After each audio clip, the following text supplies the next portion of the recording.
तुम्ही पाहत आहात MCN न्यूज मराठी। अकोट नगर परिषदेअंतर्गत येत असलेल्या अकोला नाका ब्रिजजवळ तिरुपती कन्स्ट्रक्शनचे काम सुरू आहे। त्या ठिकाणी 2 व्यापारी संकुल उभारण्यात आले आहेत। त्या दोन्ही व्यापारी संकुलांची सखोल चौकशी करण्याची मागणी सम्राट युवा शक्ती संघटनेच्या वतीने अकोट मुख्याधिकाऱ्यांना एका निवेदनाद्वारे करण्यात आली आहे। या व्यापारी संकुलाचे बांधकाम हे 4 मजली करण्यात आले असून संकुलाला लागूनच अकोट ते हरिसाल राज्यमार्ग आहे।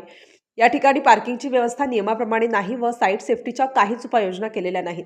अकोट जिनिंग प्रेसिंग कंपनीकडून ही जागा तिरुपती कन्स्ट्रक्शनने घेतल्याचे समजते, मात्र दोघांमध्ये वादग्रस्त प्रकरण सद्यस्थितीत असल्याचे निदर्शनास आले आहे। त्यामुळे या प्रकरणांमध्ये तिरुपती कन्स्ट्रक्शनच्या मूळ दस्ताऐवजांची व बांधण्यात आलेल्या व्यापारी संकुलाच्या पार्किंगची योग्य ती चौकशी करून कायदेशीर कार्यवाही करण्याची मागणी संघटनेकडून करण्यात आली आहे। सदर निवेदन देतेवेळी अकोट तालुका अध्यक्ष गौतम वाहुरवाघ, अशोक वाहुरवाघ, अमोल वानखडे, यश तेलगोटे, विनोद खंडारे यांच्यासहित संघटनेचे पदाधिकारी उपस्थित होते।